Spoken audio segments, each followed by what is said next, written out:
Okay, so I'm going to be going over the books of Ezra and Nehemiah today. I'll first be going over Ezra.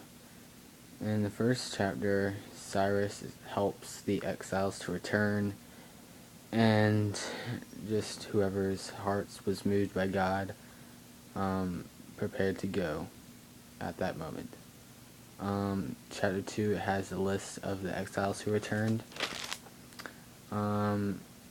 Next chapter, they are rebuilding the altar and the temple, and then there's opposition to the rebuilding. And then the people said that there's a quote in chapter 4, verse 2 of Ezra that says, "Let us help you because, like you, we seek your God and have been sacrificing to him." And so that means, I just think that just means to me, like, we want God to help us because we're seeking him. And so yeah.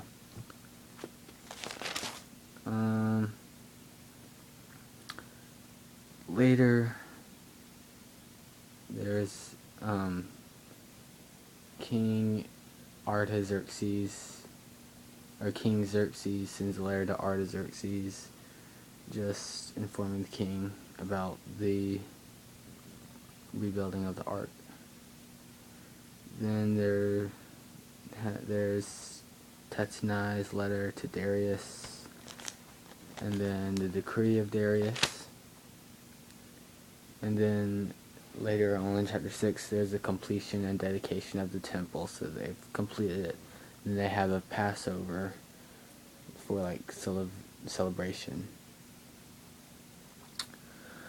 Then Ezra comes to Jerusalem, has a long journey from Babylon.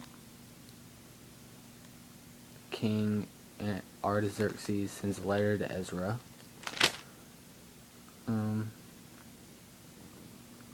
Later on is a list of family heads returning with Ezra, and then later on he returns to Jerusalem. Then Ezra has a prayer about intermarriage, a depth, very long prayer of about like 12 verses. Then people confess their sins, and that pretty much sums up the book of Ezra. Nehemiah has a long prayer asking God for forgiveness. Chapter 2, Artaxerxes sends Nehemiah to Jerusalem.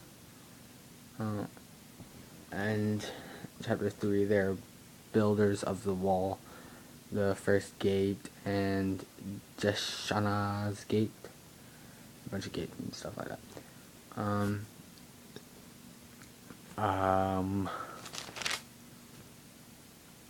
So also in Ezra, there's opposition to the rebuilding, stuff like that. But then later on, it tells how Nehemiah helps the poor, and so that just kind of sticks out to me. Like, Nehemiah is this great ruler, but he still like helps the poor when they're in need. So that's like really good. There's even more opposition to the rebuilding, but finally they complete the wall.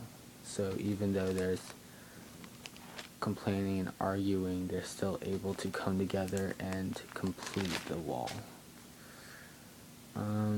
Later on, Ezra reads the law, and then, like in Ezra, the Israelites confess their sins and turn from their wickedness.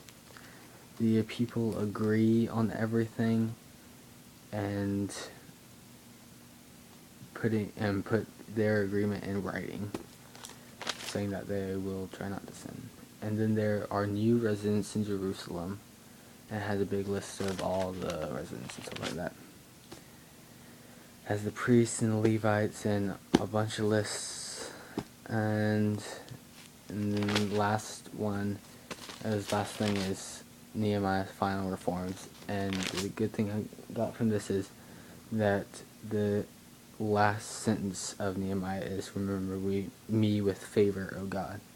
So he wants to be remembered with favor with everything he does. So that's pretty much a sum of Ezra and Nehemiah.